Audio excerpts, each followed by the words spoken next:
नमस्कार, मैं हूं आपके साथ विभा उपाध्याय और आप सभी दर्शकों का अन्नदाता कार्यक्रम में स्वागत करती हूं। हमारे देश का किसान जन का पोषक है, वो श्रम का देवता है, अन्नदाता है। उसमें ही भारत की आत्मा निवास करती है और ऐसे ही किसानों की प्रगति के लिए हम खेती बाड़ी से जुड़ी हुई बहुत सी नई लाभकारी जानकारियां हर रोज सुबह लेकर आते हैं। तो चलिए कार्यक्रम शुरू करने से पहले देखते हैं क्या है आज के अन्नदाता में। लंगड़ी बुखार है पशुओं की घातक बीमारी।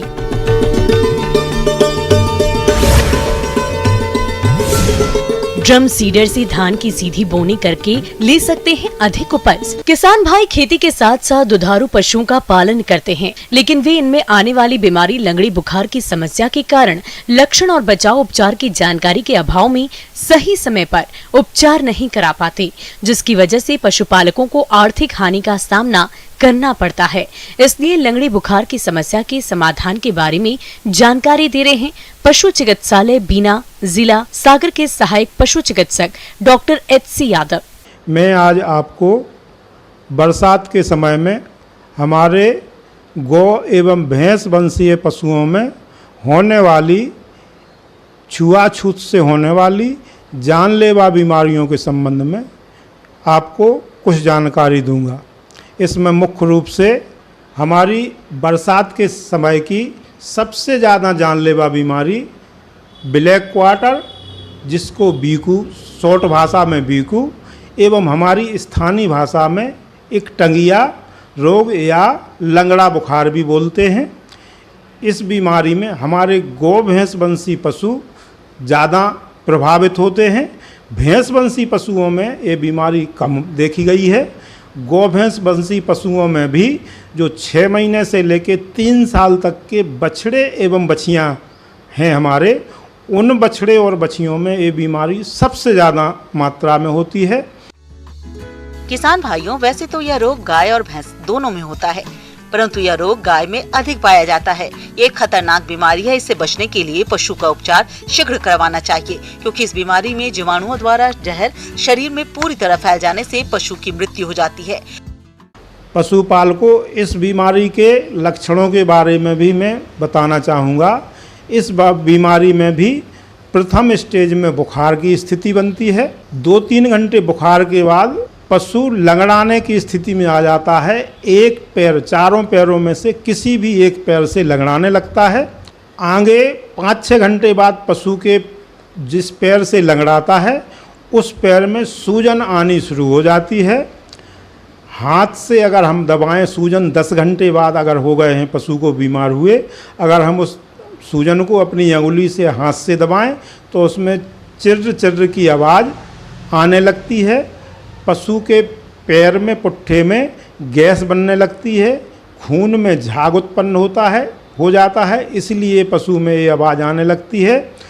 पशु का पेट फूलने लगता है। पशु बैठने में असमर्थ हो जाता है। पशु लेट जाता है। लेटने की वजह से पशु का पेट फूलता है और 18 से 24 घंटे के समय होने पर पशु की मृत्यु होना पक्का हो जाता है। किसान भाइयों, इस बीमारी से अपने पशुओं के उपचार का वही तरीका है, झुंड से उस पशु को अलग कर लें। गौशाला से उस अपने जानवरों के साथ उस पशु को ना रखें। उस पशु का जूठा, चारा, पानी अन्य पशुओं को ना खाने दें। और रोगी पशु जहां पर रखा गया हो उस स्थान की लाल दवा या फिनाइल डालकर सफाई करनी चाहिए। साथ ही चूना का छिड़काव करें और पशु का उपचार पशु चिकित्सक की सलाह पर रोग की प्रारंभिक अवस्था में ही शुरू करवाना चाहिए। आपके निकट जो भी संस्था, शासकीय संस्था है, अगर आप अपने पशु को चिकित्सा संस्था तक ले जाने में समर्थ हैं तो वहाँ ले जाके तुरंत इलाज कराएं। अगर पशु जाने की स्थिति में नहीं है तो डॉक्टर को, पशु चिकित्सक को अपने घर पर बुलाएं एवं इस बीमारी का इलाज प्रथम स्टेज में अगर करवा लें तो आपके पशु को ठीक होने के चांस पूरी तरह से रहते हैं। इसके उपचार के लिए किसान भाइयों, पशु को जहां पर सूजन है वहां पर ब्लेड की सहायता से हल्का चीरा लगा देना चाहिए, जिससे जीवाणु हवा के संपर्क में आने से मर जाएंगे। लेकिन ये ध्यान रहे कि चीरा ज्यादा गहरा न लगने पाए और चीरा लगाने के बाद उस भाग पर 2% हाइड्रोजन पेरोक्साइड या पोटेशियम परमैंगनेट लगा देने से भी जीवाणु मर जाते हैं। किसान भाइयों, इस बीमारी से अपने पशुओं का बचाव करना बहुत जरूरी होता है, तभी आप अपने दुधारू पशुओं से अधिक दुग्ध उत्पादन ले सकते हैं। तो आप कैसे करें अपने पशुओं का लंगड़ी बुखार से बचाव, आइए जानते हैं। पशुपाल को इस बीमारी का भी सबसे अच्छा तरीका है कि हम जून के महीने में पशुओं का टीकाकरण करा लें। अगर हम जून के महीने में पशु का टीकाकरण करा लेते हैं तो हम पूरी तरह से इस बीमारी से बच सकते हैं। टीकाकरण भी हमें अपने पूरे पशुओं का नहीं कराना है। जो हमारे गौशाला में 6 माह से लेकर 3 साल तक के बछड़ा एवं बछियाँ हैं, उनका हम टीकाकरण हर हाल में करवा लें, तो आप इस बीमारियों से अपने पशुओं से को इन बीमारियों से बचा सकते हैं एवं अपने कृषि पशुपालन से अपनी आमदनी में किसी भी तरह का जो नुकसान हो जाता है, आर्थिक रूप से जो नुकसान हो जाता है, उससे बच सकते हैं। ब्रेक के बाद आप सभी दर्शकों का अन्नदाता में स्वागत है। धान की खेती करने में अक्सर किसानों को जो सबसे बड़ी समस्या होती है वो है रोपाई के लिए मजदूरों की। दरअसल एक ही समय में धान की रोपाई होती है और ऐसे में समय पर मजदूरों का मिलना मुश्किल हो जाता है।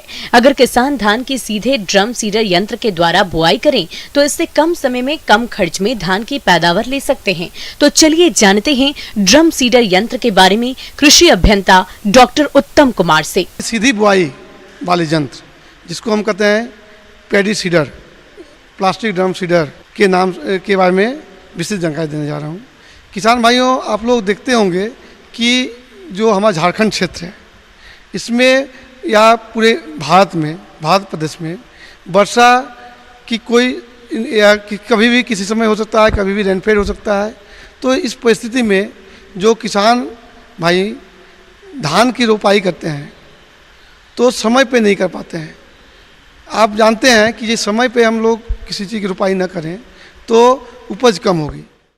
ड्रम सीडर से धान की बुआई के लिए मध्यम या नीची जमीन उपयुक्त है। बुआई से 1 महीने पहले खेत में गोबर की सड़ी खाद 2 टन प्रति एकड़ की दर में डालें।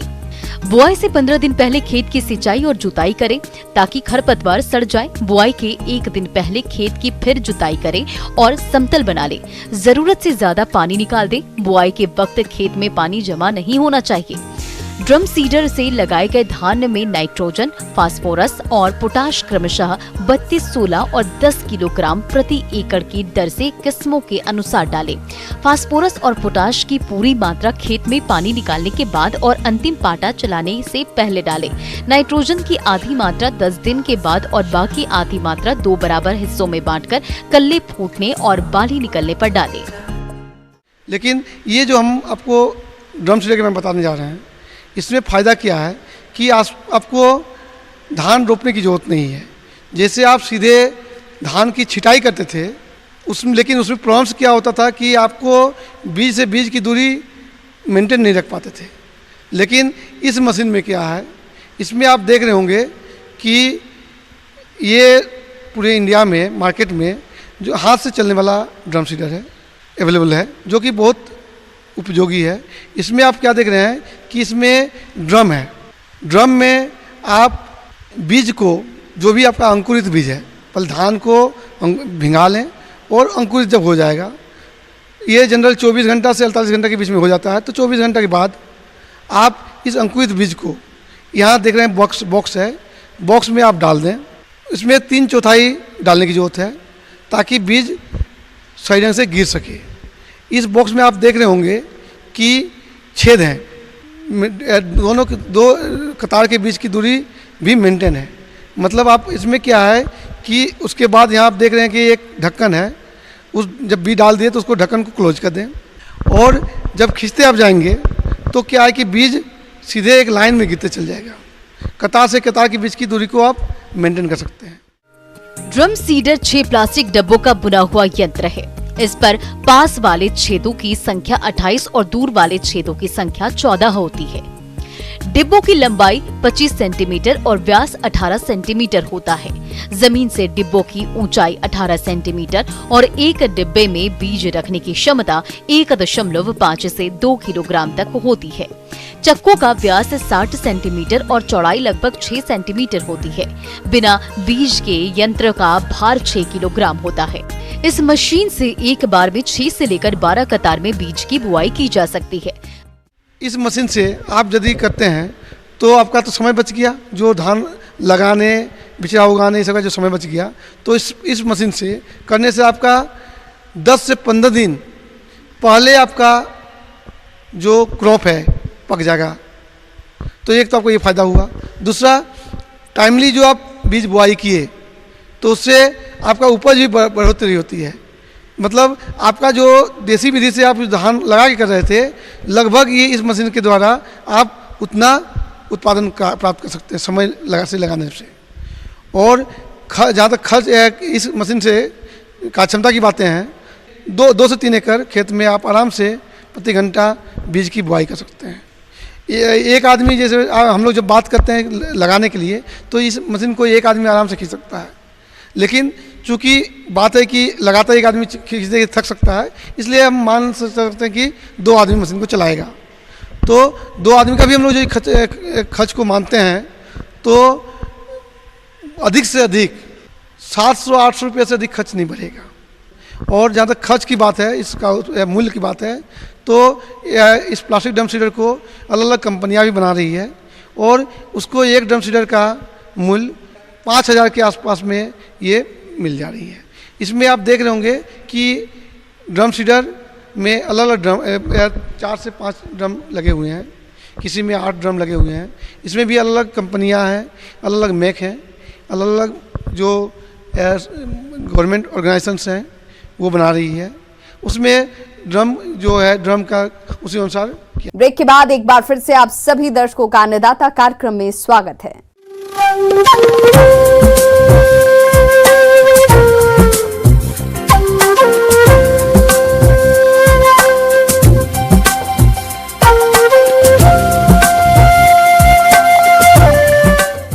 मौसम विभाग की रिपोर्ट पर साप्ताहिक कृषि सलाह इस प्रकार है।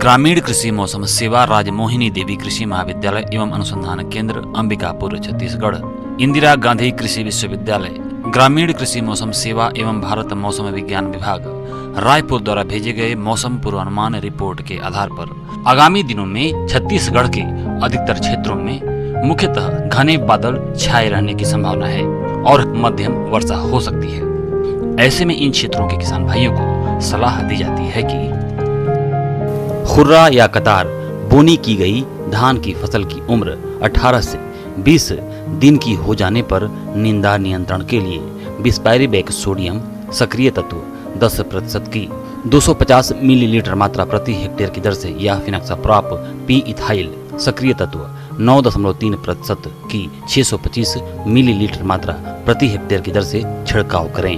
रोपा लगाते समय एक स्थान पर 2 से 3 पौधे की रोपाई करें। पौधे सदैव सीधे एवं 2 से 3 सेंटीमीटर गहरे लगावें। हरना जातियों के लिए कतारों और पौधों के बीच की दूरी 15 से 10 सेंटीमीटर और मध्यम देर से पकने वाली जातियों के लिए 20 से 10 सेंटीमीटर रखना चाहिए। सोयाबीन की बुआई के लिए बीज की मात्रा 65 किलोग्राम प्रति हेक्टेयर प्रयोग करें। बीज को हमेशा पंक्तियों में 30 सेंटीमीटर की दूरी पर बोना चाहिए। पौधे से पौधे का अंतर 7 से 10 सेंटीमीटर रखना चाहिए। सोयाबीन और अन्य दलहनी फसलों के बीजों की राइजोबियम कल्चर 5 ग्राम एवं पीएसबी 10 ग्राम प्रति किलोग्राम बीज की दर से उपचारित कर बुआई करें। अरहर के बीज की मात्रा 15 से 20 किलोग्राम प्रति हेक्टेयर रखें। शीघ्र पकने वाली किस्मों में कतारों की दूरी 60 सेंटीमीटर और पौधे से पौधे की दूरी 15 सेंटीमीटर रखी जाती है। अरहर की मध्यम अवधि वाली फसल को 90 से 20 सेंटीमीटर की दूरी पर लगाया जाता है। मूंग और उड़द को कतार विधि से बोने के लिए 10 से 15 किलोग्राम और छिड़काव विधि से बोने के लिए 18 से 20 किलोग्राम बीज प्रति हेक्टेयर पर्याप्त होता है। मिश्रित फसल के लिए 5 से 7 किलोग्राम बीज की आवश्यकता होती है। बीज उपचार ट्राइकोडर्मा 5 से 10 ग्राम, राइजोबियम कल्चर 5 से 10 ग्राम एवं पीएसबी कल्चर 5 से 10 ग्राम प्रति किलोग्राम बीज की दर से उपचारित करके बुआई करें। मक्का की संकर प्रजातियां 15 से 20 किलोग्राम प्रति हेक्टेयर, संकुल प्रजातियां 20 से 25 किलोग्राम प्रति हेक्टेयर, कतार से कतार की दूरी 60 से 75 सेंटीमीटर एवं पौधे से पौधे की दूरी 20 से 25 सेंटीमीटर होनी चाहिए। मक्का की मध्यम और देर से पकने वाली किस्मों को 75 से 25 सेंटीमीटर कतार से कतार और पौधे से पौधे की अंतरण में लगाना चाहिए। सब्जियों के तैयार पौधों का रोपण करें। किसान भाइयों को सलाह दी जाती है कि साग सब्जी लगे खेतों में उचित जल निकास की व्यवस्था बनाए रखें। टमाटर, बैंगन, मिर्च, भिंडी और अन्य सब्जी वाली फसल में निराई गुड़ाई कर नाइट्रोजन उर्वरक की मात्रा देवें। मुर्गियों को रानीखेत बीमारी से बचाने के लिए पहला टीका F1 7 दिनों के अंदर एवं दूसरा टीका R2B 8 सप्ताह की उम्र में लगवाएं। पशु चिकित्सक से संपर्क करके अपने मवेशियों को गला घोटू एवं लंगड़ी रोग का टीकाकरण करवाएं। पशुओं को साफ और ताजा पानी दिन में 2 बार दें।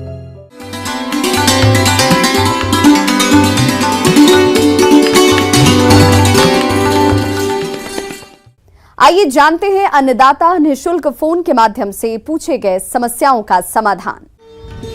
अन्नदाता निःशुल्क फोन संपर्क सेवा के माध्यम से पूछे गए प्रश्नों में से आज हमने जिस प्रश्न को कार्यक्रम में शामिल किया है उसे पूछा है ग्राम पुरोहितपुरा, जिला उमरिया के कृषक गणेश कुमार ने। ये सहजन की वैज्ञानिक खेती के बारे में जानकारी चाहते हैं।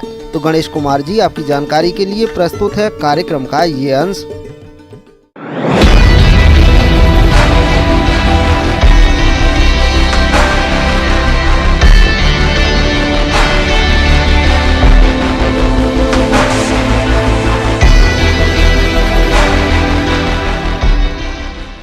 सहजन औषधीय गुणों से भरपूर है। सहजन में 300 से अधिक रोगों के रोकथाम के गुण होते हैं। इसमें 92 तरह के मल्टीविटामिन, 46 तरह के एंटीऑक्सीडेंट, 36 तरह के दर्द निवारक और 18 तरीके के अमीनो एसिड मिलते हैं। कुपोषण और एनीमिया रोग में सहजन फायदेमंद होता है। मैं आज आपको सहजन, जिसे आम भाषा में मुनगा भी कहा जाता है, की खेती और उसके पोषण के बारे में कुछ सामान्य जानकारी और उसके उपयोग के तरीकों के बारे में बताऊंगा। यह एक बहु उपयोगी पोषण से भरा हुआ एक वृक्ष है। इसकी फली, पत्तियां, पुष्प और इसकी जड़ें पोषण से भरपूर हैं। इसमें प्रोटीन प्रचुर मात्रा में होता है। इसमें कैल्शियम, फास्फोरस और अन्य तत्व जैसे बीटा कैरोटीन और विभिन्न प्रकार के तत्व पाए जाते हैं, जिनसे शरीर में भिन्न भिन्न रोगों की रोकथाम होती है। प्रजातियों का जो चयन है वो बड़ा महत्वपूर्ण है। किसी भी फसल की उत्पादन में प्रजाति है उसका उपयोग अलग अलग प्रकार की उपयोगिता के हिसाब से किया जाता है। कि जैसे अगर हमें हाई डेंसिटी, मतलब जिसको कहते हैं सघन उत्पादन लेना है, तो PKM1 एक बहुत अच्छी प्रजाति है। दूरी के लिए लेने के लिए PKM2 और PKM3 बहुत उम्दा प्रजाति हैं। इसके अलावा ज्योति 1, ज्योति 2 नाम की 2 वैरायटियाँ हैं जिनका उपयोग बहुत अच्छे से किया जा सकता है। सहजन की खेती पत्तियों और फलियों के लिए की जाती है, जिसमें फलियों का प्रयोग सब्जी और बीज उत्पादन के लिए किया जाता है और इसकी पत्तियों को सुखाकर औषधियों में प्रयोग करते हैं। सहजन की खेती की सबसे बड़ी बात यह है कि ये सूखे की स्थिति में कम से कम पानी में भी जिंदा रह सकता है और कम गुणवत्ता वाली मिट्टी में भी ये पौधा लग जाता है। सहजन की खेती करने के लिए दोमट मिट्टी सबसे अच्छी होती है। मुनगे की खेती करने के लिए अभी जो जून का समय चल रहा है, यह एक उपयुक्त समय है। इसके लिए मुनगा की खेती 2 प्रकार से की जा सकती है। एक, खेत पर सीधे रोपाई करके, या फिर मुनगे के बीजों को छांव में छोटी छोटी पन्नियों में बीजों एक 2 बीज एक पॉलीथिन में, छोटी छोटी पॉलीथिन में रोप कर आप उसको छांव में विकसित कर सकते हैं। सहजन की खेती में अगर आप नर्सरी में उगाए पौधे का इस्तेमाल करना चाहते हैं तो 18 सेंटीमीटर की ऊंचाई और 12 सेंटीमीटर की चौड़ाई वाले पॉली बैग का इस्तेमाल करें। बैग के लिए मिट्टी का मिश्रण हल्का होना चाहिए। उदाहरण के तौर पर 3 भाग मिट्टी और 1 भाग बालू। प्रत्येक बैग में 1 से 2 सेंटीमीटर गहराई में 2 या 3 बीज को लगाएं। और फिर बरसात आने पर आप उनको गड्ढों के द्वारा खेत में रोप सकते हैं या मेड़ पे रोप सकते हैं, या जहां आपके पास जमीन हो आप कम पौधे रोप सकते हैं, घर के उपयोग के हिसाब से रोप सकते हैं। 50 सेंटीमीटर गहरा और चौड़ा गड्ढा खोद लें। इस गड्ढे से मिट्टी को ढीली होने में और जड़ को नमी ग्रहण करने में मदद मिलती है। सहजन या मोरिंगा के सघन उत्पादन के लिए एक पेड़ से दूसरे पेड़ के बीच की दूरी 3 मीटर हो और लाइन के बीच की दूरी भी 3 मीटर होनी चाहिए।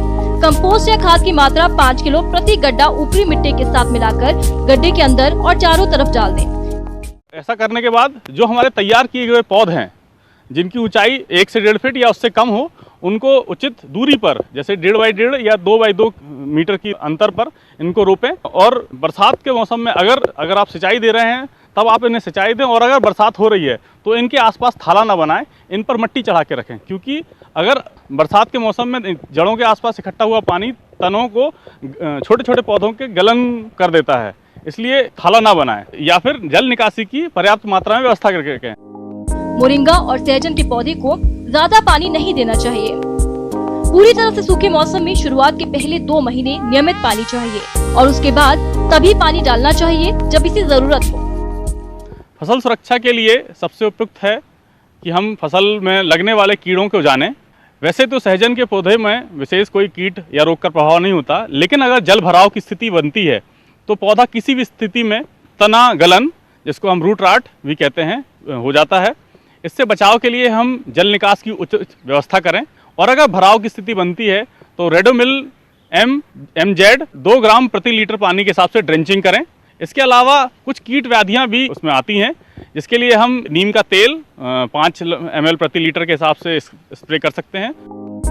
सहजन की खेती पत्तियों और फलियों के लिए की जाती है, जिसमें फलियों का प्रयोग सब्जी और बीज उत्पादन के लिए किया जाता है और इसकी पत्तियों को सुखाकर औषधियों में प्रयोग करते हैं।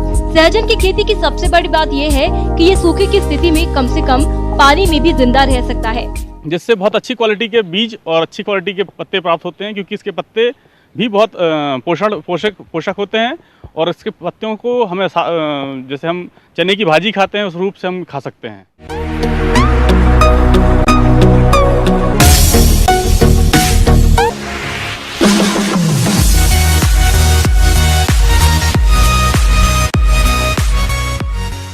एक नजर डालते हैं राज्य के कुछ मंडियों के प्रमुख फसलों के बाजार भाव पर।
किसान भाइयों, कृषि संबंधित समस्या और सुझावों के लिए आप हमें इस पते पर संपर्क कर सकते हैं। प्रोड्यूसर अन्नदाता, news 18 Madhya Pradesh Chhattisgarh, Ramoji film city, Hyderabad 501512। साथ ही आप हमें ईमेल भी कर सकते हैं। हमारा ईमेल एड्रेस है p18annadatamp@nw18.com। इसके अतिरिक्त आप हमें निःशुल्क हेल्पलाइन नंबर 1800889216 पर सोमवार से शनिवार सुबह 10 बजे से शाम 4 बजे के बीच संपर्क भी कर सकते हैं। अब समय हो रहा है आपसे विदा लेने का। कल फिर होगी मुलाकात कृषि से जुड़ी महत्वपूर्ण जानकारियों के साथ। नमस्कार।